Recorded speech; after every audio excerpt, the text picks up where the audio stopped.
If you thought that death was the end of life, I'm going to blow that theory completely out of the sky. And I'm going to change the way you think about this with some amazing information that I'm going to share with you today.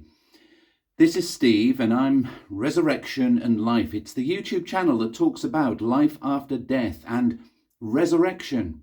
But I'm going to share something today with you that will enable you to think differently about death.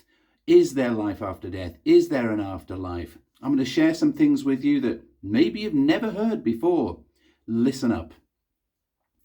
Today, you're going to be able to start thinking positive. You're going to be able to start thinking forever. You're going to be able to start thinking about immortality, life after death, and perhaps very importantly for you, being with your family, not just in this life, in mortality, but forever.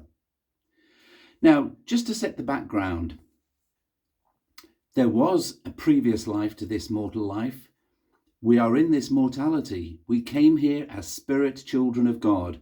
We have these mortal bodies that are subject to death, and eventually death creeps up on everyone, and we pass through what's known as a portal through to the spirit world, where we live as spirits and await the resurrection, which is the reunification of body and spirit. But how do we know this? Well, there are many religions around the world that teach of life after death. There are many churches that believe that life continues. And I'm going to share with you today one of the beliefs of a particular church. I'll come on to that in a moment. But first of all, be assured that you can be with your family forever. I'm going to show you how that is possible according to this one church. First of all, just very briefly, let me share with you a couple of scriptures that talk about life after death. These are taken from the Bible. The first one in the New Testament talks about how when Jesus was resurrected, many of the saints, or many of the people that slept in the graves, arose from the dead. So we know historically there is a historical record of people rising from the dead and living after death, after mortal death. That's what death is really. It's just a mortal death, but the spirit lives on, and a resurrected body can be brought back to life and will be brought back to life for each and every one of us. Everyone will be resurrected. As I said earlier, we can live as families forever. Let me show you how that is possible. Now, in those early days, in the early Christian church, they practiced baptisms for the dead. Baptisms for the dead? Why do the dead need baptism? Well, Paul taught this to the Corinthians. He taught them in 1 Corinthians chapter 15. And in verse 29, he says this. Oh, and by the way, the setting for this is that many of the people didn't believe in a resurrection. They didn't believe in life after death. Paul taught them differently. He taught them this. He explained, he said, "Else what shall they do which are baptized for the dead? If the dead rise not at all, why are they then baptized for the dead?"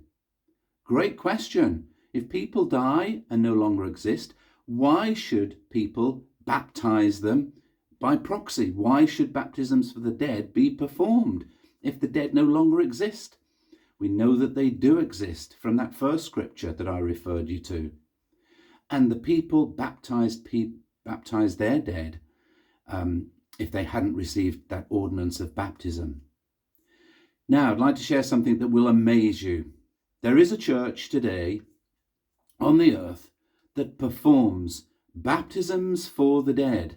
The Church of Jesus Christ of Latter-day Saints is a church that it's a Christian church, and it baptizes people who have died, who haven't had opportunity to be baptized previously, who have not heard the gospel of Jesus Christ, and who have that opportunity to be baptized because their family members now can do that on their behalf as proxies.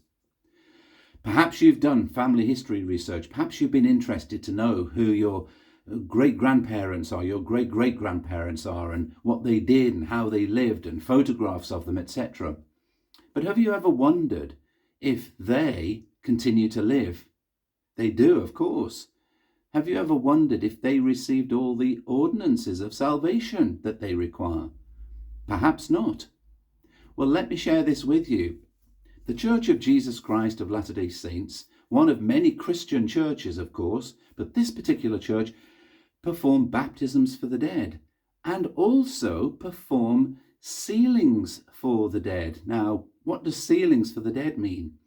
Well, the church believes that not only is baptism essential, but that also families can live together forever through eternity, and that married couples, the marriage vows are, it's often said, till death do you part. Well, that need not be the case, because couples can be sealed together forever. And those ordinances, as well as baptisms for the dead, are performed in what they call temples. And in temples, people can go there and perform baptisms for the dead and sealings for the dead. Couples can be sealed together forever. So if you've got a loved one and you're not sealed to them for eternity, you can be. These temples are spread around the world. There's one in London, there's one in Preston in the UK. There are temples in Madrid, in Paris, in Rome, Salt Lake City, and elsewhere, all across the globe. Switzerland, there are hundreds, and they are beautiful edifices, beautiful buildings where these sacred ordinances are performed. Now, going back to that scripture, else what shall they do which are baptized for the dead if the dead rise not at all? Why are they then baptized for the dead? Why does this church spend so much effort in providing these temples and to perform these ordinances if the dead rise not at all? And of course, we know that people do continue to live after this life, after mortality, after death.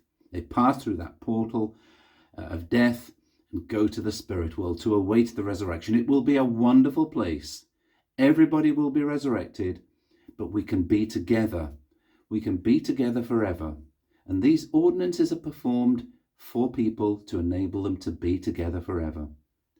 I thought I'd share that with you today. I'm going to talk a little bit more about some of those things, perhaps in a video in a few days from now as well. So if you like this video and you'd like to subscribe to be sure of hearing more about these sort of things and about other beliefs and other churches and their beliefs about resurrection and life after death, stay tuned to this channel, subscribe, and be sure of hearing more. If you've liked the video today, please give it a tick, give it a like, give it a thumbs up, and hopefully see you very, very soon. So have a great day. Enjoy the knowledge of knowing that death is not the end. You can think eternally. You can think forever. You can think afterlife. I'll leave that with you today. I'll see you again tomorrow. All the very, very best. Bye-bye.